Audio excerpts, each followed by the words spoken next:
The biggest issue with the guest house is that the previous property owner built it illegally, no council approval, and none of the materials were BAL rated. The old guest house was not only illegally built, but it was also just visually ugly as well. It looked like it was built in the 1970s, even though it wasn't. The layout was terrible internally. You sort of had one section, then you had to walk down these stairs that weren't compliant. The original bathroom looked like public toilets, like so uninspiring. So it was just a really disjointed layout.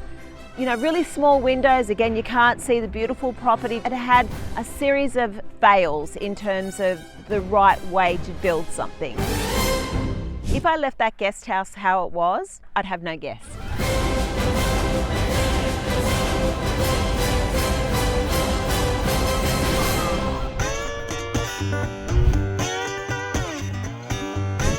Okay, fellas, all right, so we are in the guest house. So we've literally got to strip everything out and start again. So if you can just strip out today. We'll get stuck into it. Bring it on.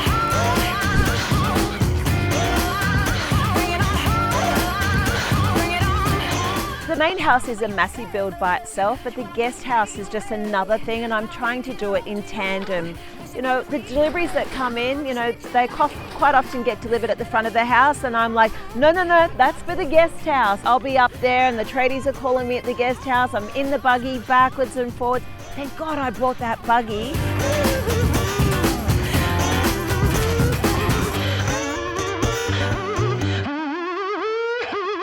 So I went around quite a lot of details around the property with Mustafa, the structural engineer. At the end of the day, the structural foundations are the bones of your house. If you don't get those right, you've got all sorts of troubles later down the track. The goal for us is to design the structure for the farmhouse and the cottage.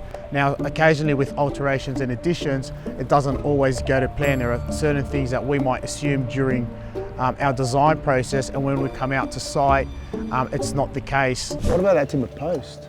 Yeah. We've got no joist or no support right below that. There's nothing supporting that post. Unfortunately, the structural engineer came out and failed the existing frame, not the new work that was done. So it's a real bugger. It means that I need to knock the whole thing down, start again, but structural, frame, foundations, they're absolutely everything when you're building.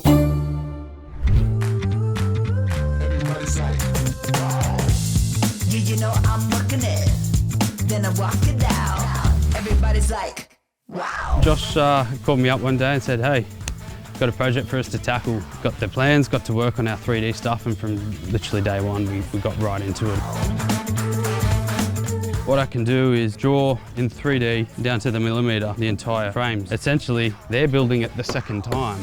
I've already built it in 3D. We know how it will work in real life. Look at me now, everybody's like, wow. You can see here the boys are standing up the wall ready to go. We've shot down some blocks on the subframe there. That just stops it sliding off the edge. And now we can lift it, carry it onto our marks over the edge, slide it into place. Then we can get our fine tuning, leveling and plumbing up the walls later.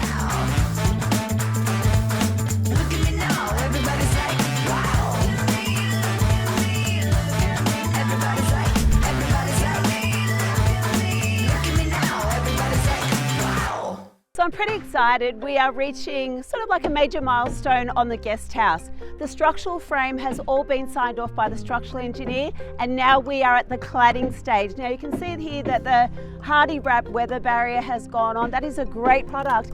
It's like a blanket that just cloaks the house, and it really helps with condensation and water getting into the property. So super excited to see this go on, but what I'm more excited about is the new Stria cladding, fine texture going on.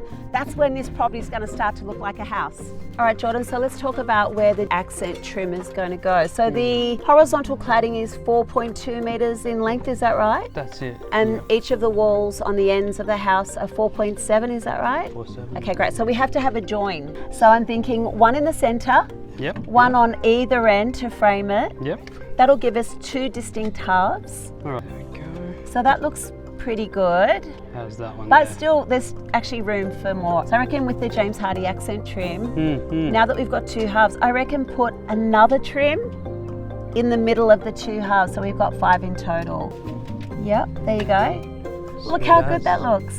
So what that does, you've got the thickness of the cladding and then you've got the thin accent trim. So just see by having a bit more, see how it's really sort of defining the space. And it's just that little architectural detail that can add a lot of value to your property as well. So I reckon we lock that in. Perfect.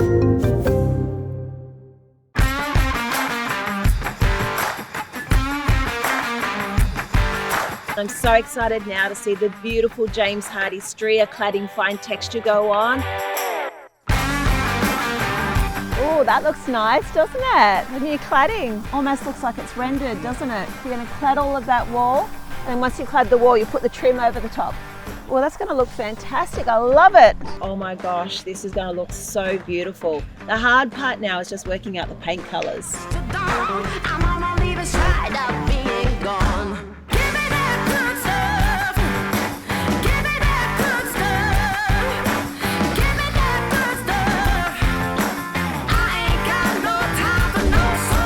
The roof was quite a hard choice for me. I could have just gone a normal sort of ridged sort of type of profile that a lot of people do.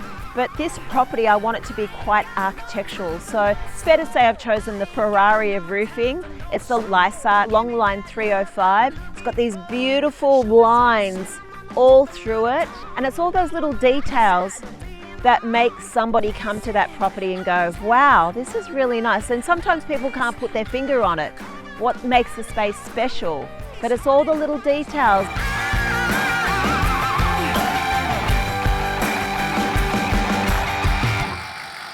Some people are probably thinking I'm a little bit cray-cray for having a humanoid robot on site, but for his role as my renovation assistant, time will tell whether he's valuable or not. Fun fact, my sensors can't feel rain, but I do appreciate a well-sealed roof. Want me to demo how we'd lay a panel? Or compare metal versus tile for your shed? He's learning, he's got his L plates on, so I'm really just keen now for him to step up and start being a really valuable member of the team. Great job, guys. Looks like LYSAGHT has you covered. Let me take you on a little guided tour of the guest house. Now we're standing in the lounge room, and as you can see, it's got this beautiful indoor-outdoor connection. Now, lounge rooms are the space where you spend a lot of time, so I wanted this room to feel really warm and special. I've really gone to a lot of effort to create this beautiful feature wall. You'll have a TV, you'll have an electric fireplace over there. Now, even though this is a guest house, it'll have a fully sized kitchen. So we've got a big fridge cabinet going there. The cabinetry will wrap all the way around, and that extends around to a big island bench. Now, being a guest house, it only has one big bedroom. So as you walk down the hallway, your eye will lead to the acoustic panels, and it wants to drag somebody through to go, oh, that looks interesting, what's in that room? And then last but not least, we've got a little ensuite through here. So we've got, again, a beautiful big window in the shower, big vanity and a toilet in the corner. And that's pretty much it. So that's the guest house. I've lived in the city for the last 30 years, and all you hear is fire engines, ambulances, beeping, just constant noise. And out here, it's like nature has its own soundtrack. It's just so relaxing and healing for the soul.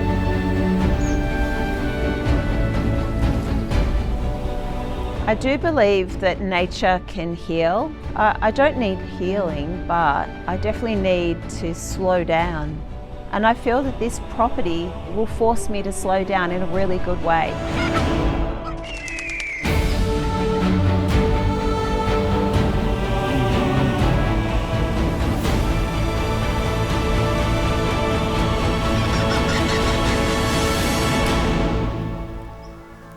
Stage number 1 was getting out of the ground. Stage number 2 is all the timber framing. We're going to come to a grinding halt again. So I emailed them asking them to re-quote, and I haven't heard back. And stage 3 is the steel.